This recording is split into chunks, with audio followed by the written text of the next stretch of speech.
ತ್ರಿವಿಧ ದಾಸೋಹಿ ಲಿಂಗೈಕ್ಯ ಶಿವಕುಮಾರ ಸ್ವಾಮೀಜಿಯವರ 7ನೇ ವರ್ಷದ ಪುಣ್ಯ ಸ್ಮರಣೆ ಹಿನ್ನೆಲೆಯಲ್ಲಿ ಗದ್ದುಗೆಗೆ ವಿಶೇಷವಾದಂಥ ಅಲಂಕಾರ ಮಾಡಿರುವಂಥದ್ದು. ನಾನೀಗ ಪ್ರಸ್ತುತ ಸಿದ್ಧಗಂಗಾ ಮಠದಲ್ಲಿದ್ದೇನೆ, ತೋರಿಸ್ತಾ ಹೋಗ್ತೀನಿ ಯಾವ ರೀತಿ ಅಲಂಕಾರ ಮಾಡಿದರೆ ಅಂತ.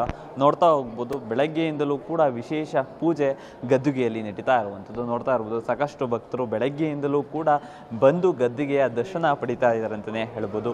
ಮಠಾಧ್ಯಕ್ಷರಾದಂಥ ಸಿದ್ಧಲಿಂಗ ಸ್ವಾಮೀಜಿ ಬೆಳಗ್ಗೆ 5:30ಕ್ಕೆ ಬಂದು ವಿಶೇಷವಾದಂಥ ಪೂಜೆಯನ್ನು ಸಲ್ಲಿಸಿರುವಂಥದ್ದು, ವಿಶೇಷವಾಗಿ ಅಲಂಕಾರ ಕೂಡ ಮಾಡಿರುವಂಥದ್ದು ನೀವು ದೃಶ್ಯ ಸಮೇತ ನೋಡ್ತಾ ಇರ್ಬೋದು. ಸರತಿ ಸಾಲಿನಲ್ಲಿ ನಿಂತು ಭಕ್ತಾದಿಗಳು ಈಗ ಗದ್ದುಗೆಯ ದರ್ಶನ ಪಡಿತಾ ಇರುವಂಥದ್ದು ನೋಡ್ತಾ ಇರ್ಬೋದು. ದೃಶ್ಯ ಮುಖಾಂತರ ನಮ್ಮ ಸಂಜಯ್ ಅವರು ತೋರಿಸ್ತಾ ಹೋಗ್ತಾ ಇದ್ದಾರೆ.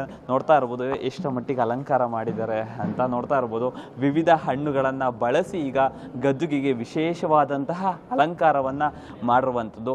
12ಕ್ಕೂ ಹೆಚ್ಚು ಹಣ್ಣುಗಳನ್ನು ಬಳಸಿ ವಿಶೇಷವಾಗಿ ಈ ಬಾರಿ 7ನೇ ವರ್ಷದ ಪುಣ್ಯ ಸ್ಮರಣೆ ಹಿನ್ನೆಲೆ ವಿಶೇಷವಾಗಿ ಅಲಂಕಾರ ಮಾಡಿರುವಂಥದ್ದು. ಬೆಳಗ್ಗೆಯಿಂದಲೂ ಕೂಡ ರುದ್ರಾಭಿಷೇಕ ಆಗಿರ್ಬೋದು, ಬಿಲ್ವಾರ್ಚನೆ ಆಗಿರ್ಬೋದು, ಹಲವಾರು ಪೂಜೆಗಳು ಈಗಾಗಲೇ ನಡೆದಿರುವಂಥದ್ದು. ಇದಾದ ನಂತರ ಏನಿದೆ ಮಠಕ್ಕೆ ಹಲವಾರು ಗಣ್ಯರು ಕೂಡ ಭಾಗಿಯಾಗುವಂಥ ನಿರೀಕ್ಷೆ ಇರುವಂಥದ್ದು. ಆದ್ದರಿಂದ ಈಗಾಗಲೇ ಸಕಲ ಸಿದ್ಧತೆ ಕೂಡ ಆಗಿರುವಂಥದ್ದು.